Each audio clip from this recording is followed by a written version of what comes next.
Welcome back, everyone. I hope you have just enjoyed coffee and bagel and spent some time meeting other attendees. We'll be randomly selecting one participant as a winner for the $50 Grubhub gift card. The winner will be receiving an email from us in a few minutes, so please be on the lookout for that. It looks like from the first break of day 2, the lucky winner was Marcus McQuaid at Oregon Housing and Community Services. So congratulations, Marcus. Enjoy that Starbucks gift card and have a nice cup of coffee or 2 on ProLink Solutions. The session you have just joined is ProLinkHFA workflow and will be presented by Kelly and Cineas at ProLink Solutions. Before we start the session, I'd like to take a few minutes to cover some housekeeping items. First, on the right side of your screen, you have access to the chat feature. This particular session is a live session. And while the speaker, Kelly, is focusing on presentation, we have Sarah Superman, who is a customer success manager at ProLink Solutions. She will be monitoring the chat throughout the session. So please feel free to post any questions or comments throughout the session in the chat, and Sarah will be responding to you in real time, or Kelly will follow up with you after the session. Please note that your posts and comments are visible to all other attendees. Also, on the right side of your screen, you have access to the poll feature. Throughout the session, 3 poll questions will be displayed one by one. When you provide your response each time, you'll be able to see the poll result in real time. So we encourage you to participate.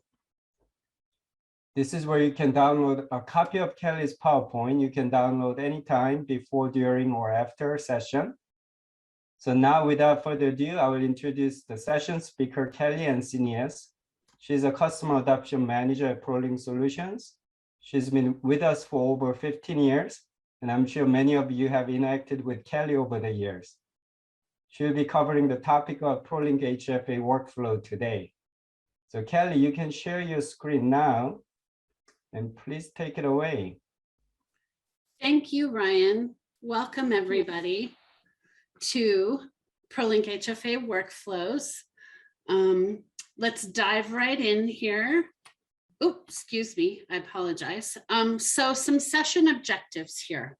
We're going to cover getting some understanding around what a workflow is. We're going to be able to recognize the security privileges that are needed to create and edit workflows in your system. We're going to teach you how to understand how to view and create workflows, so create new ones, manage existing.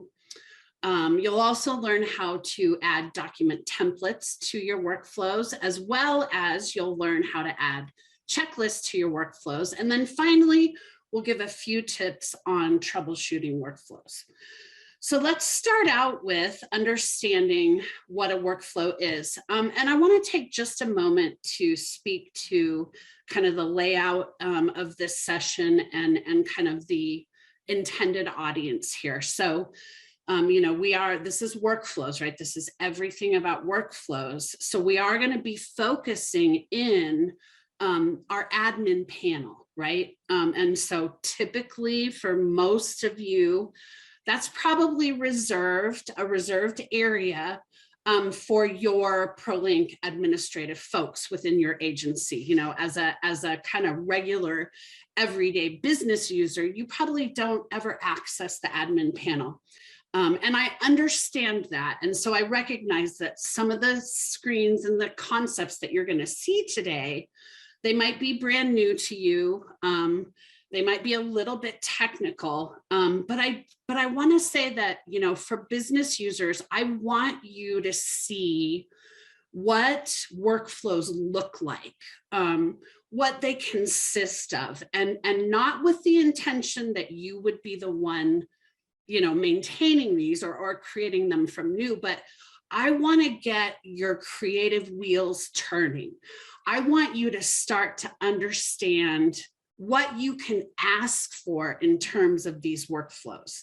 Now, of course, you know, that can consist of, you know, you potentially working with your ProLink administrator to really build out a workflow and to really get to what you need. But I want to arm you with the tools and the knowledge to feel comfortable about what you can ask for. Okay, so again, what we're going to look at together today can be a little bit technical, but again, I want to get your wheels turning and thinking about what's possible, what you're able to ask for.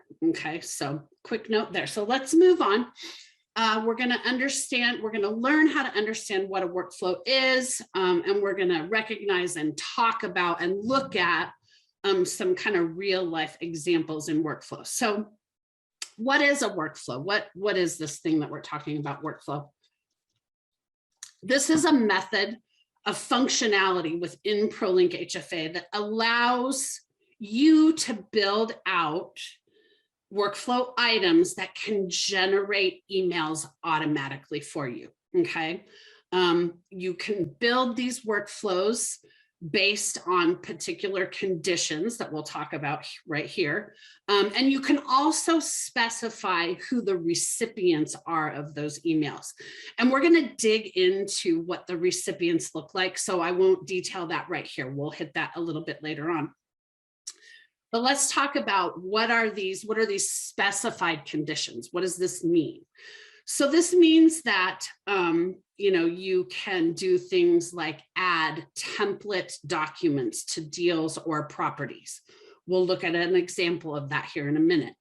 You can remind users to complete overdue checklist items. You can notify a user when a deal has advanced to a particular stage, whether that's a dev deal or a tax credit deal. You can generate a Smart Docs document that's pre-populated with data. And we'll talk about a specific example of that here in just a moment. Basically, with a workflow with specified conditions, you can inform users within the system and also external partners, if needed, about any type of data changes that occur. If milestone dates are coming close or they're past due, any types of data changes in the system can trigger a workflow email that will notify folks about, here's what's happening in this dev deal. Here's what's happening in this portfolio property, okay? And so this is a helper function that will let you put out kind of some of those reminders, to your other teammates, the updates to other teammates, without you having to remember to necessarily, send out that email or that broadcast about what's going on in a given deal. Okay, so let's talk about and think about some kind of real life examples. So I have some items listed here. Add an underwriting template to a dev deal, when it hits an intake stage. So, that can look like an email that can go out to, development officer, construction control officer, that can include an underwriting model that you all might use as a standard.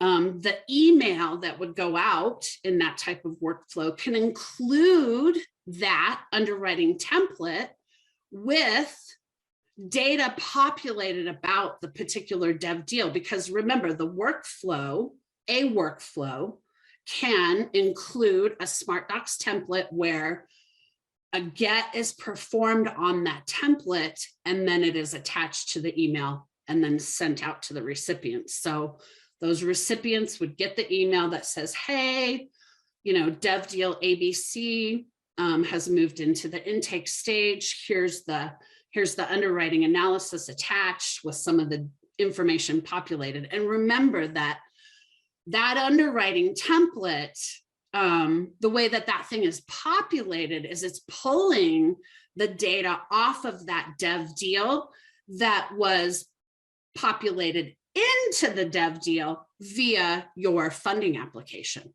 okay? So that's an option there with an underwriting template. Now, the same workflow or even another workflow could also add your master underwriting template to that dev deal, or this could be a tax credit deal as well if you happen to do underwriting there. But that same workflow could also include your master underwriting template, a copy of it, right? So that, that development officer, that tax credit officer, if they need to use a fresh copy of that underwriting template, maybe they need to, make some changes and some assumptions in that model, or, something along that line. That template can also be included on the deal, on the files tab of your edit deal screen, so that the team working there for that underwriting can grab that template really easily, make the updates that they need to, do the get, and move forward with that underwriting analysis. Okay, so there's options there in terms of either sending that pre-populated smart doc, and or including that template on the deal itself. Okay. Another example there, remind users to complete a closing checklist when the data is coming, within 10 days from the current date. So, here's an email that goes out to the team and says, hey, this closing is coming in 10 days. Make sure that you're using and completing the closing checklist for the particular deal, so that, when we actually arrive at that closing date, we're wrapped up and ready to go. Okay. Another example there, notify users when a deal advances to a commitment stage. Okay. So, we've got a deal that's moving into that commitment stage. We can have our, construction control team, even asset management team can get that email notification that says, hey, this deal's moved into commitment. It's becoming real, it's moving forward, hop into the system and start doing your analysis, okay? Another example there that I kind of alluded to earlier, sending a populated underwriting template, to development, tax credit, even construction control if it's needed. But again, remember, sending a populated template, right? A Smart Docs template, it's not limited to just an underwriting template, right? Any type of templates that you all are using that you want to be, a steadfast part of your procedure, whether for deal or property, can be utilized in these workflows and can do that Smart Docs get and then be attached to that email for you. Okay. And then finally, another example there, notifying asset management when a fee is potentially passed due, right? So, you've got a property in the portfolio that's in monitoring, and a due date has come and passed for an annual fee. Asset management and even compliance as well can get an email reminder about that, that lets them know, hey, it looks like this fee's past due, check this out.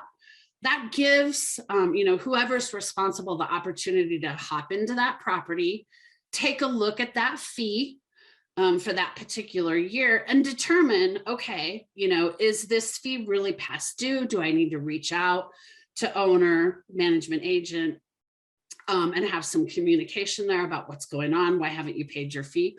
Or is it more a matter of, oh, I think it looks like that fee was paid, and I just need to get a confirmation maybe from accounting, and actually mark that record as paid and taken care of for that year. Okay, so a little double duty there is possible. So at this point, I am going to go ahead and break out of our slide deck here.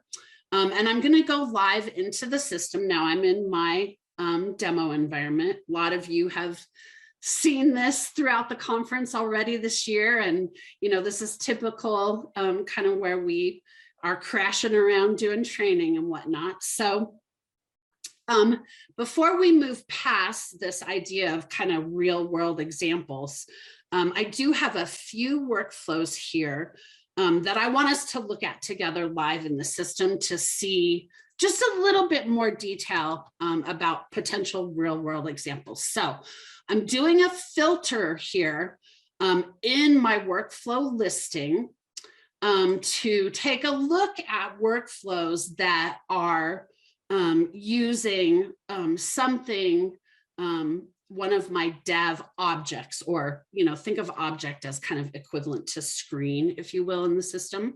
So I've done that filter there. You can see that, again, like I spoke about earlier, I am in my admin panel, okay? And I am in my workflow menu items. So, again, some of you as a, kind of regular everyday business user, you may not have access to this panel, and that's okay. Still want you to, follow along, like I said, and kind of get the ideas here, get the feeling of what we can do. So the first workflow that I want to take a look at, I've titled it Dev Deal Intake Stage. And so I'm going to go ahead and click in. I just want us to just take a look, take an overview of what's possible here. So, and we're going to dig into the details of each of these tabs and the sections and what they do and how we work with them as we go along here today together. So don't worry about having to try to know what all these mean. I just want the kind of get the seeds planted in your mind about what you can do with these workflows. So here with a dev deal intake stage workflow, I have, described to myself and to others that I'm going to notify development officers and construction control that a deal has entered the intake stage, and I'm going to attach the underwriting template to the deal. Okay.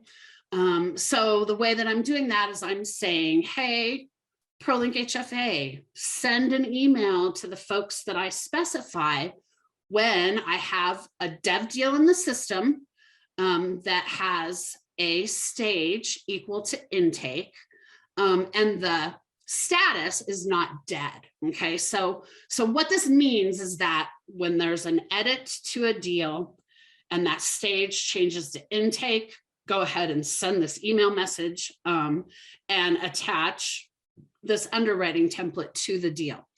So let's take a look at the second tab here, template files. This is where I can connect, associate these files that will be added to the deal, okay?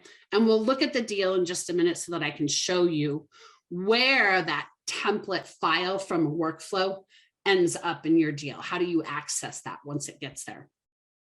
So then we take a look at our email settings tab. So this is the area where I can indicate, specify who are the folks that are going to receive this email. And like I said, we'll go in extreme detail here this afternoon together to look at, how we set this up. But, I can say across the system and including external users who's going to receive the email.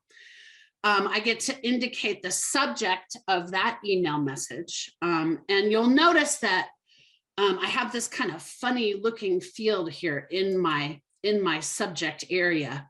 What's going on here is that with a workflow in that subject, and then as well as in the body of the email, I'm able to indicate and tell the system that, as this workflow is triggered, and you find one or many deals that meet this triggering criteria, please in the email include the name and the number of the specific deal that we're emailing about, okay? And then any of the other information that I've asked to be included in the body of that message, include that for the specific deal, okay? So just as an example, let's say, later this afternoon, maybe, 3 deals in our system hit this intake stage. So what that means is that whoever I've specified, construction, development, asset management, whoever I've specified, they're going to get 3 separate emails. And each of those emails is going to detail 3 specific and separate deals and give me the information about those deals. Okay. So that's what those kind of funny looking fields look like there in that screen.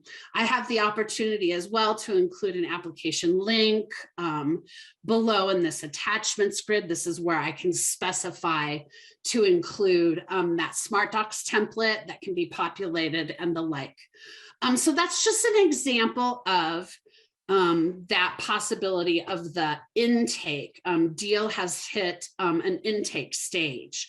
And being able to receive that information. So I want to also show you very quickly a sample of what the email looks like that would come from this workflow that we've just looked at.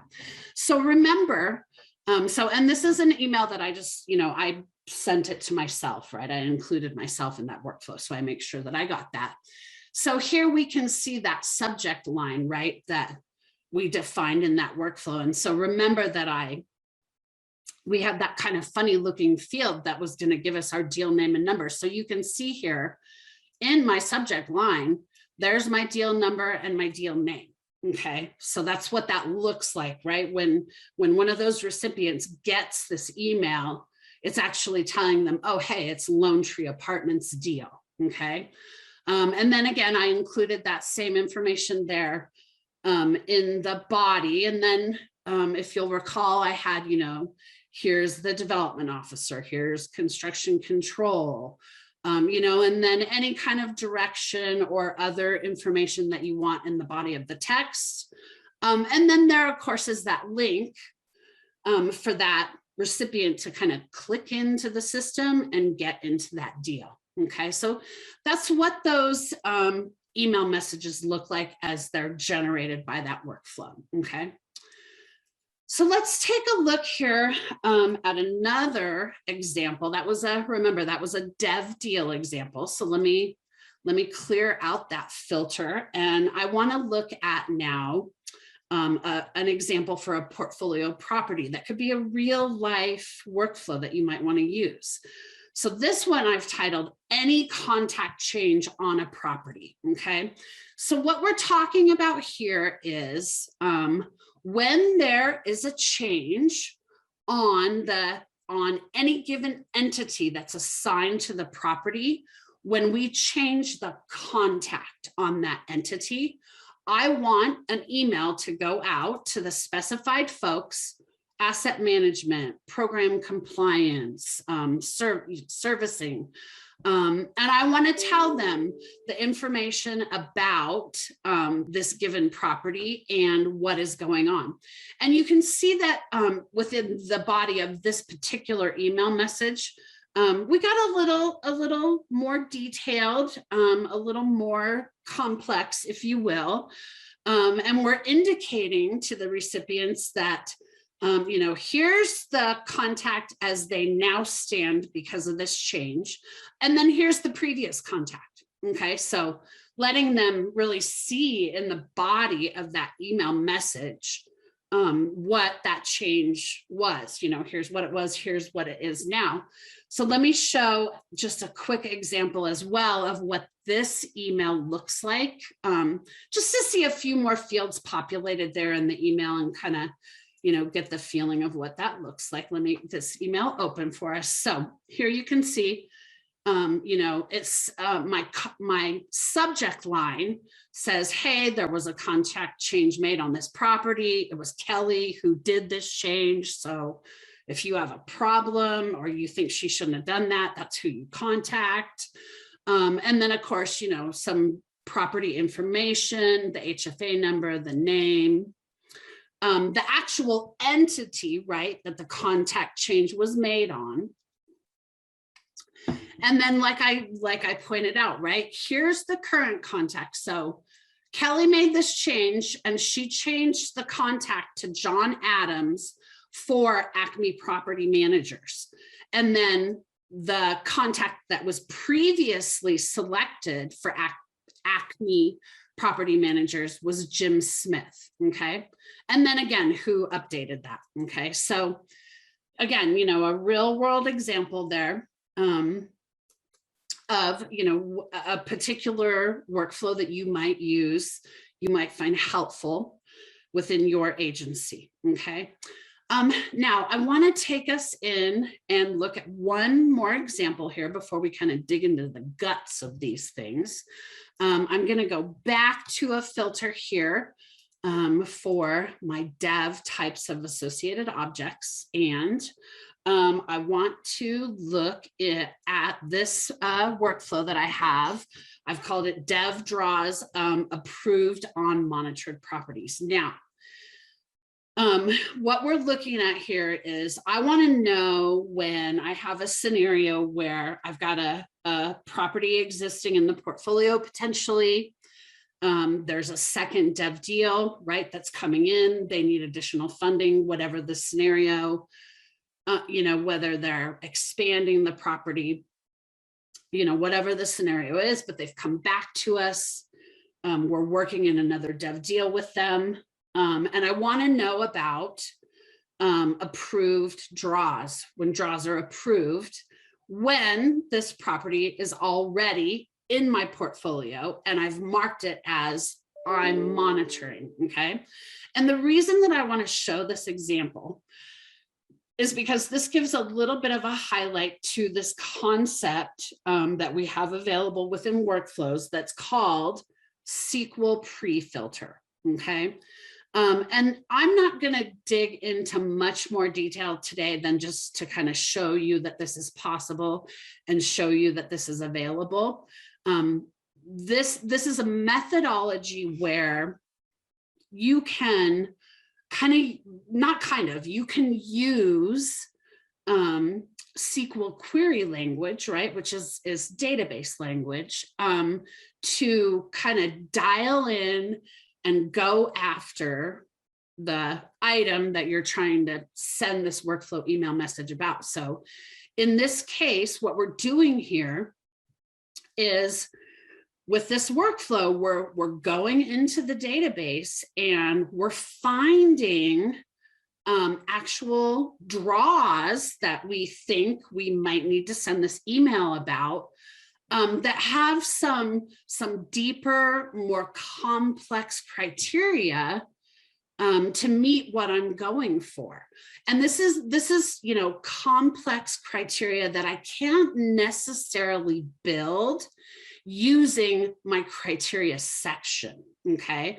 So what this allows us to do is really, even though I'm within the idea of I'm going toward my dev draws, this SQL pre-filter will let me look at and review fields and information about other areas of my dev deal that I might not specifically have access to because I'm in my dev draws workflow. Okay, so let's say that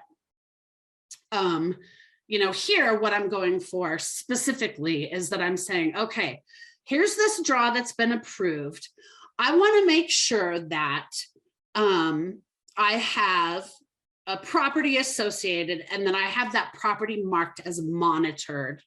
And so that is the scenario where I want to get this email. Okay.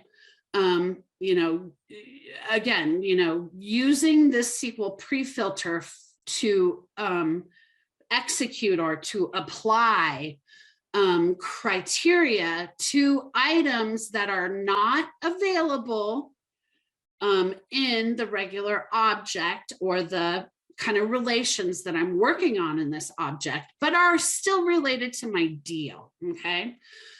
This can be a little bit complex, certainly not something that we expect that any of you are just going to be able to hit the ground running and just go wild with this. We imagine that you'll ask for our help with this, and we're more than glad to help out with this. But I want to I want to highlight this and I want to point this out because this does enable you to, like I said, really kind of look out through the database and look at other criteria, look at other fields that are on different screens across that dev deal or that tax credit deal or that portfolio property that really help you get to the particular draw or whatever it is that you want to send these emails about. Okay, I want you to know that this is here.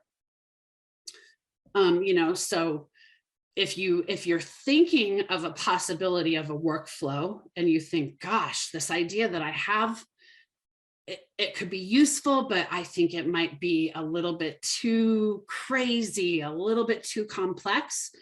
Don't think that, you know, reach out and let us help you build those workflows because like we have our SQL pre-filter that we can lean on, okay?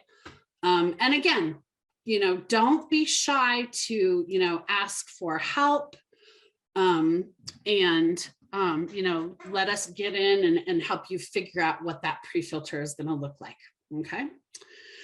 Okay, let's dive in now to our security privileges that are required to create and edit these workflows, okay? Our learning objectives here are to understand the different privileges that are required and, you know, being able to update a security role to maintain workflows. So let's take a look into this for a minute. And again, this might be a little bit more for your administrative users, and that's okay. But we just want everybody to have the idea, the understanding of what's required here to actually be able to get in, access workflows, edit them, and the like.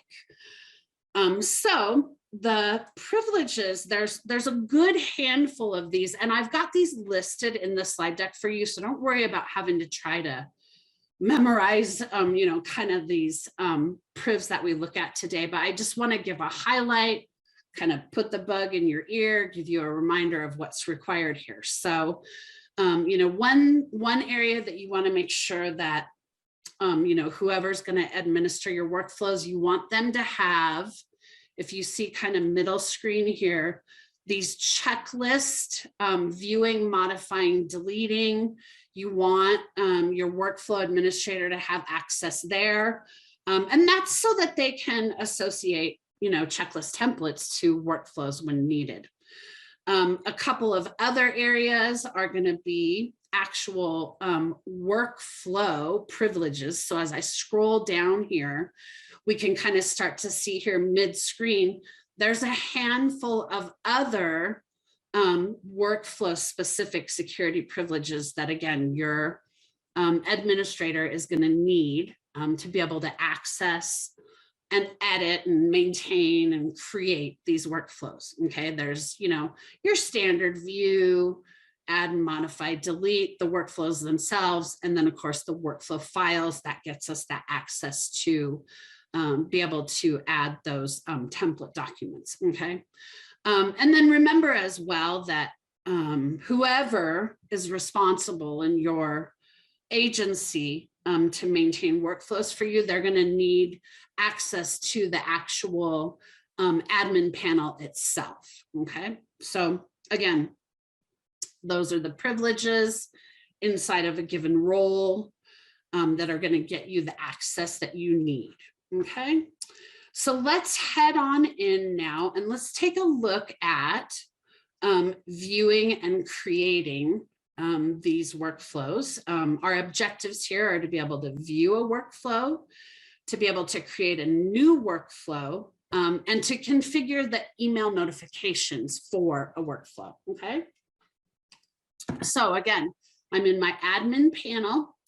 And I am heading into my workflow menu option here, okay? You know, I access then my list screen, and like we see kind of, you know, sprinkled throughout the system in most places nowadays, This is a list screen that actually, it's a data view functionality type of screen. So you have the ability to create views, that you might want to use. You have the in-grid filtering available. You have grouping and sorting.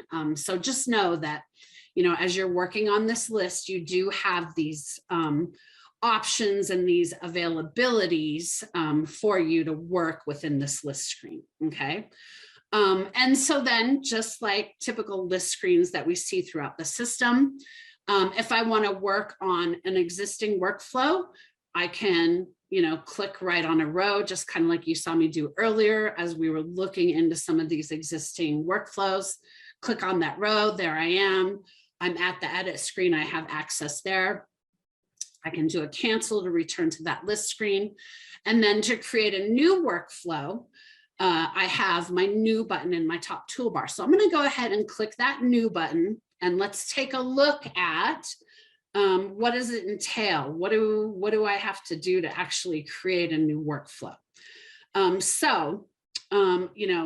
When we first start out with a new workflow, you're going to notice that I don't have all of those additional tabs that we see on an existing workflow. And remember, that's kind of a standard functionality that we see throughout the system. Once I get the required fields entered here on this main tab of the workflow, and I do a successful save, I will then have access to those tabs. Those will appear for me, and then I can operate further on my workflow, okay? So we can see in this main information section, when we start with a new workflow, a name is required. And this is so that we can identify, what this workflow is that we're creating. I like to recommend to you that you name the workflow so that it's descriptive for you, so that you know what the workflow is supposed to do. Just so that, as you start to get many, many workflows, it's just easier to look through those and understand those when you're looking through that list screen, okay? The associated object, I spoke about that for a moment earlier.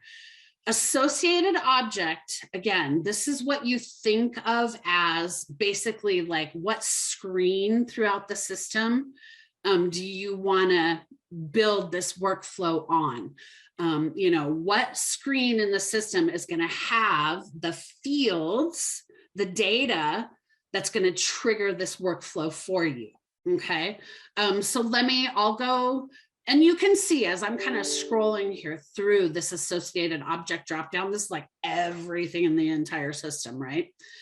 So I'll go with dev deal. It's a standard kind of object. It's kind of easy to understand.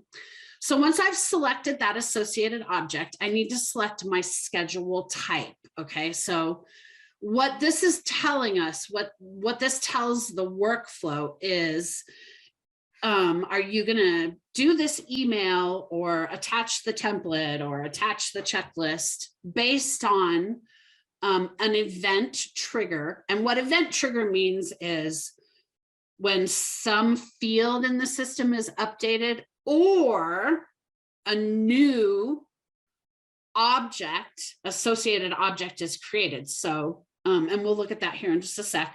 So event triggered is something's happening in the system that's triggering the workflow, okay? The other option that I have is recurring, okay? I can set up an email that will go out to whoever my specified recipients once a day, once a week, once a month, and can contain whatever the needed information is, okay? And then a one-time is more of kind of a administrative helper function. If you've got some, a handful or a larger amount of like deals or properties where, you maybe need to get a particular field or updated, I guess not a field updated, but you need to add a template or a checklist kind of en masse, but it's just a one-time scenario. That's what that one-time schedule type is for, okay? So I will start out with an event triggered schedule type. And when I choose that event triggered schedule type, you see that my screen refreshed a little bit there. And that's because then my schedule event here over to the right is updated, and I need to make a selection here. So scheduled event is where I then specify, remember I said event triggered. So now I'm specifying, okay, do I want this workflow to trigger on a create scenario, meaning in this example that we're doing, on create would be when a dev deal is created. Okay, so when I choose on create for my event triggered, that means that a new record is created in whatever I've selected for my associated object. Okay. So I have that option. I have an on update option. So that means when there's an update in this scenario on my dev deal, because that's my associated object, or I can choose on creator update. So if I have an email that I want triggered, whether a new deal is created or updated, I can have that be the trigger as well. I can also do an on delete. Okay. So if somebody deletes a dev deal in the system, send out an email that says red flag, dev deal deleted, something along that line. But that gets you then squared away there in your main information section. Description, although this is not a required field, I highly recommend, that you again, describe what the intention of this workflow is, what you're trying to do. Because like I said, as time goes on and you create more and more workflows, you're not going to remember the details of every one of them that you've created. So that you're just going to help yourself by adding that description, adding all the details there. Okay. So, once I've kind of completed this information in this main section, I can do a save at this point and then move forward. But before I do that, I want to talk for a minute about our recurring schedule type. Okay, so again, you saw when I switched my schedule type to recurring, my screen flashed a little bit. And that's because my schedule event now is no longer available for me to edit because it's not applicable to my recurring type. But you'll notice that now the second section here on the screen that's called schedule, this section is now enabled for me. Okay, and that's because I have to tell the system for this workflow, when I want it to be recurring, what is it that I want it to, what schedule do I want it to work on? Okay.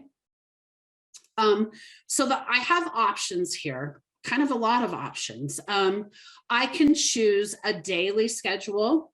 When I choose a daily schedule, I need to specify a time. This is military time, which I'm not starting to learn despite the fact that I have my youngest child in the Air Force.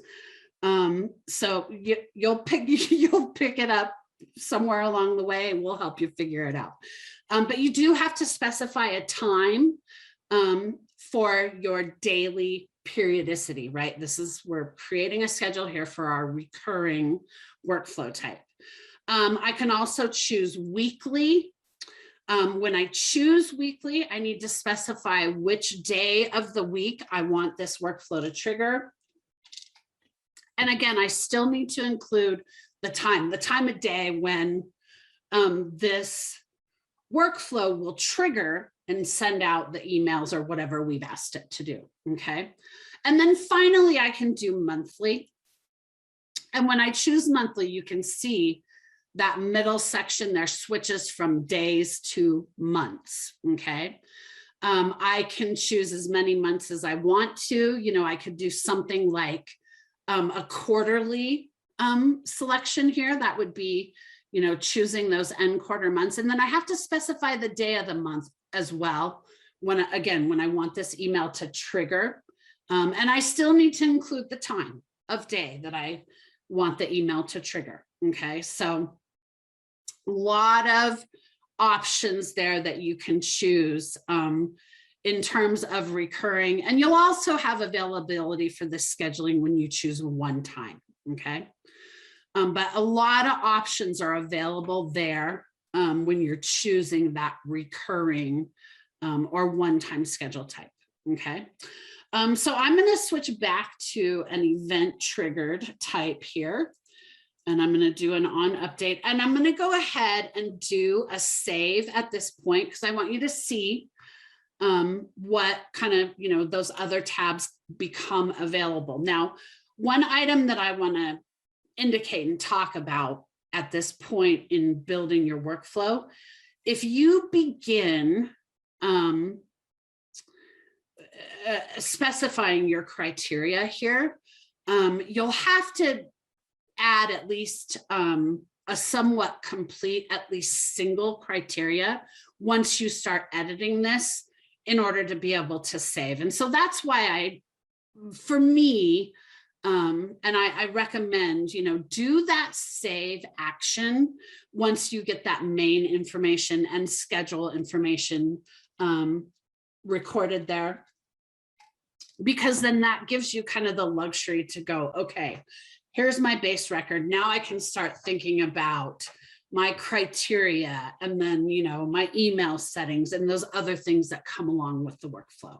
But once I do kind of start accessing this criteria area, I need to get something that's, somewhat slightly complete here. So let's add a criteria, and we're going to dig into a little more detail, but let me add a criteria. I'm going to say that I want to look at my dev deal stage name equal to commitment. And I'm following my example that's included there in the slide deck if you're wanting to follow along as well. So at this point, I can go ahead and do a save there on that record. And so now, of course, I get that save successful message. Lots of us are familiar with that, but then you can see I then have access to my tabs, right, that enable me to indicate more detail about my workflow. So at this point, I can now really dive into this criteria. So I'm scrolling down here to kind of middle section of the screen. So for those of you that were able to attend the data views session that Sarah did for us yesterday, this criteria area will look a little bit familiar. This is identical really to the criteria or the advanced filters that you see in your data views, okay? Same idea here. You're building out filtering of how to trigger this particular workflow, okay? So let's talk through kind of in a little more English what this means at this point in time. So I have selected as my associated object the dev deal, and I've said trigger this workflow on an update. So what this means is that when I have a dev deal in the system that is updated, I want to send this workflow email when the stage on that dev deal is commitment. Okay, that's what we're saying really with this workflow at this point in time. Okay, and you can notice as well, much like what we see in data views, we've got this generated query area, right? That again kind of puts into something slightly more close to English what the criteria that I've specified is really saying. Okay, so and remember, as I hover, and we'll look at this here in a minute. I'll add some more criteria and we'll kind of see how this hover function kind of works. But this tells me, hey, listen, on my dev deal stage name equal to commitment, that's when this workflow is going to fire. Okay, so let's look at adding some more criteria and kind of see how we can kind of get this thing a little more complex and a little more detailed and kind of nested really. So I'm saying, okay, I want to think about deals where the stage is commitment. I also want to, let me say that I'm going to use an and. I also want to think about deals where my budget item is going to have some criteria, but let me stop here for just a second, because this is a really great example. So, you know, remember, I chose dev deal as my associated object, right? So I'm thinking about dev deals right now with this workflow. When I'm doing this criteria, you can see that I do have access to other related objects or screens, if you will, in the system that relate to my dev deal. Okay, so, you know, I do have a little bit more flexibility here in the workflow to kind of reach out and grab and consider criteria from other of these related items to my dev deal. Okay, so that's the list that you see there when you select that object drop down. Okay, so I'm going to click, I'm going to say that I want to think about, in addition to a dev deal that's in a commitment stage, I want to think about deals that have a budget where my total HFA funds, let me scroll down here, my total HFA funds. So you'll notice that once I choose the object there in that first drop down, then I get to choose the fields from that object that I want this workflow to think about, operate on, trigger off of. Okay, so I'm saying I want to think about my budget, my dev deal budget, where my total HFA funds are greater than or equal to. And so again, note that as we click into this operator drop down, this drop down, the selection list is going to offer operators or values, things that you can think about based on the field that you've selected. So, you know, because total HFA funds is a dollar amount, I'm getting these, you know, equal to, greater than, between these type of operators. So as you select different fields, this operator is going to kind of offer to you, you know, how you can think about this field that you've selected. Okay, so I'm going to choose greater than or equal to, and I'm saying 500,000. So our million, I'm sorry. So I'm, again, deal in a commitment stage, budget where my total HFA funds, that means the funds coming from my agency, are greater than or equal to 5 million. Okay. Next, I want to also think about the construction building type. Okay, so I'm going to dev deals as my object, construction building as my, or I'm sorry, construction building type name, and then contains is the operator that I'm going to use. Now look at how this operator changed a little bit, right? Because I've got a different field that I'm thinking about. This is a string type field. So I have that contains option. And I'm going to say rehab. Oops, if I can type correctly. Okay. Or at this point, I'm going to say my construction building type is rehab, or within my dev deal, my deal financing purpose. Let me find that field. Deal financing purpose contains restructuring. Okay. So what I'm saying here is that, and I didn't spell restructuring correctly.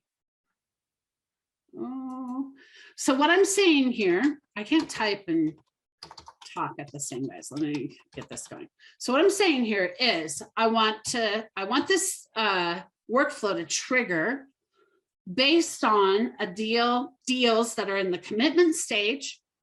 The HFA funds in the budget are over 5 million, and this deal is either a rehab or a restructure. Okay. So what I'm going for here, and I'm going to go ahead and save this. What I'm going for here is that I want to know when I'm giving this large amount to a deal and it's a rehab or a restructure, not a new construction. Okay, that's kind of the idea that I'm going for there.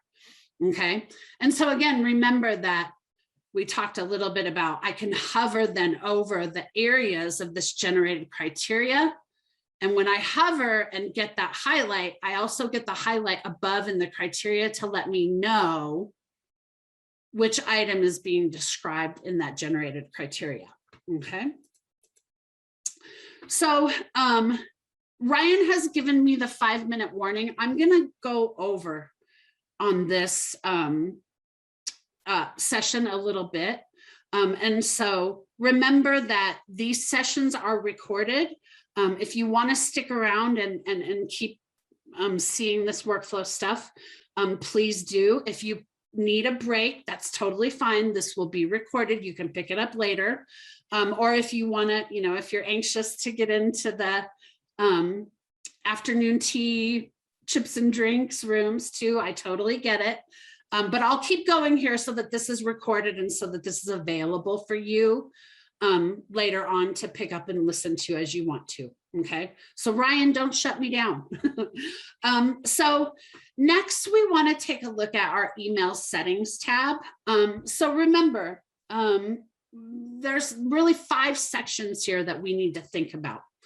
We need to think about the from address, our recipients, our subject for our email, and then the body of our email, and then finally whether or not we want to do attachments. Okay, the from email address is going to default for you when you on any workflow that you create. It's going to default to kind of a standard general ProLink from. If you need this to be customized, please reach out to your PBC. And they can get the ball rolling on getting a customized from email address here created for you. Okay, very easy to do. Let that from email include, like your agency type of email address. Okay. Next, we talk about the recipients here. So, we click that new button. This gives us the ability to add the recipients that we want to this workflow. So when I click into, again, we see this concept of object. This means like in this context, this means the who, the what kinds of folks do we want to send this workflow email to. And so you can see that you get a pretty extensive list of folks that you can choose from. So, if I choose something like dev deal assigned users, then what happens is then I get to choose, okay, from the assigned users in any given dev deal that I might send this email for, who are the types of users I want to send this to? I can say, construction folks, my development officer, legal folks, program compliance, all those kind of options, right? That I can indicate who do I want to send this email to. And so what happens there is that in this case, I've selected construction control officer. What the workflow is going to do is as it finds a deal that meets the criteria that we've set up, it'll look to the assigned users screen on that deal, and it'll send the email to whoever is indicated as construction control officer. Okay, so on and so on, right? We can do that with, users. We can do specific users in the system, you know, particularly when you're testing these, you want to indicate yourself as the recipient until you get this thing up and going. Okay. Lots of options there. So then at that point, when I add my recipients, I always like to do a save just to be safe there. Okay. Oh, shoot. And then I get that my subject is required. I always forget about my subject. You have to enter a subject. This is required. So I can say dev deal is at commitment stage.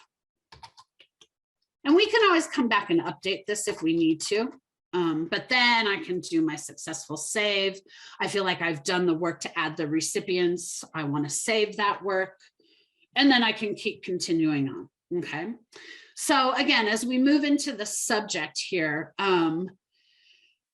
you saw me, I can type in subject information that I want, but remember, I also have that ability to add fields that are specific from the associated object or the corresponding object. So, you know, a typical thing here when I'm sending an email about a dev deal is that I might want to include in the subject line that deal name and number. So by adding this dynamic field into that subject line, and you can see me doing that, I get, you know, again, I get that kind of funny looking field there, but you saw what that'll do is in that email, the workflow will fill in the deal name and the deal number for me. Okay. Same concept here with the body of the email. I can type in information or, you know, I can insert these dynamic fields. If I have, you know, standard language that I need to include there, I can paste that in, whatever I need to be, you know, in this particular body of this email that I want to go out to everybody. Okay. I have, you know, kind of standard editing tools, you know, I can make something bold if I need to and the like, okay, in that email body. I like to also, as I scroll down to the bottom of that email body, just below that email body, I want to make sure that I include my application link. Okay, that gives that link in that email that's sent out, gives that application link so that whoever gets the email can click in and access the whatever it is that they've gotten the email about. In this case, it would be a dev deal. Okay, super handy and helpful for the folks that you're sending this workflow email message to. Okay. Next, we can take a look at the attachments area here. So what happens here with these attachments is that I need to click this new button to be able to add an attachment that goes with the email that's being sent by the workflow. I have to choose a workflow file. It's your only choice right now, so it's pretty straightforward. But what happens then is that in this files listing, I then have access to all the workflow files that I have set up in the system. And you can see as I look to this left navigation menu, right under workflow is where I upload these workflow files that I want to use, whether I'm attaching them as a Smart Doc or I'm attaching them just as a template file. That's where I add these things so that they're available to me for these workflows. So I can say, underwriting analysis. Now, if the file that I attach here is mapped with Smart Docs, my get automatically option becomes enabled and I can select that. So what happens here, I'm going to do a save. What happens now is that I'm saying, send this email for this workflow and attach an underwriting analysis to the workflow that's populated with the information for the deal that I'm sending you this email about. Okay. So that's how we can set up those email settings there for this particular workflow.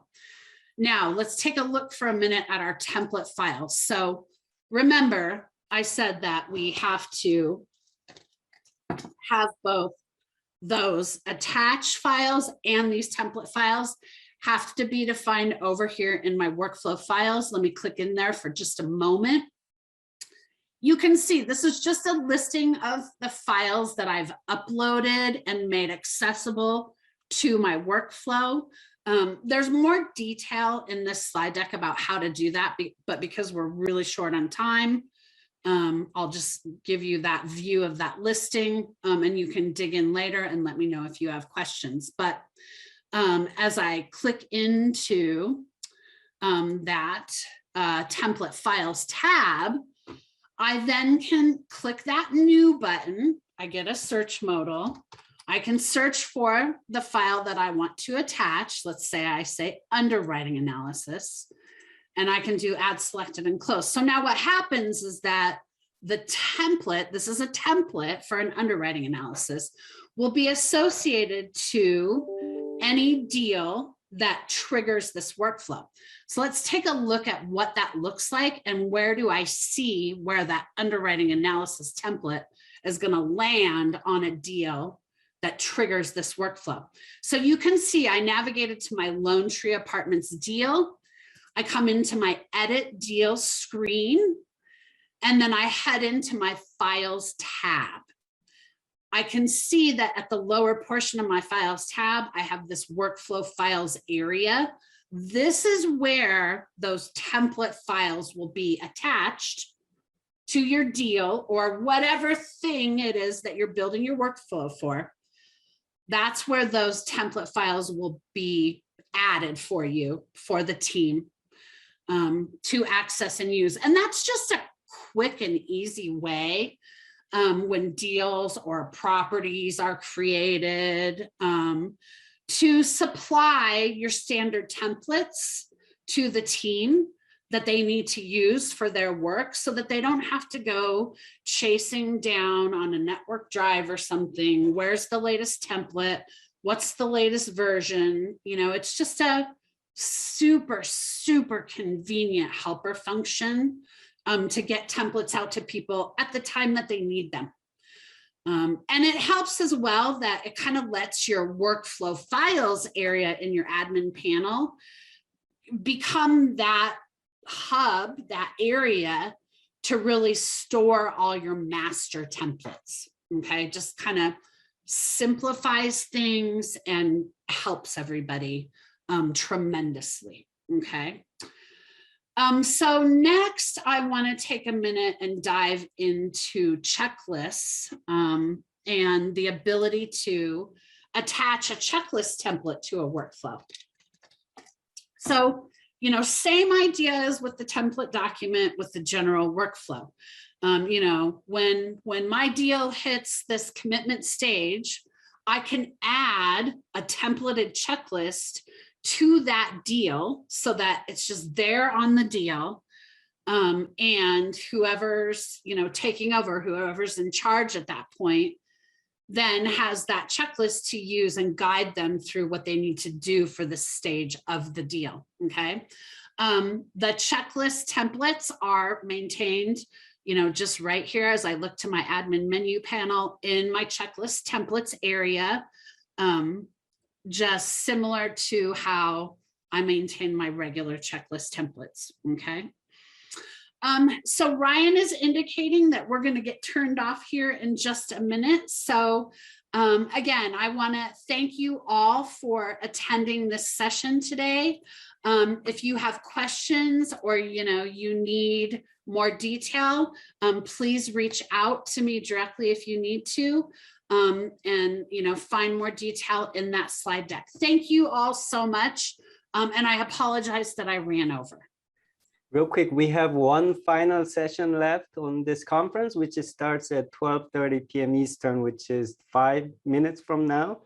So please take a quick break and join us for the final session. I'll see you then. Thanks, everybody. Bye. Bye.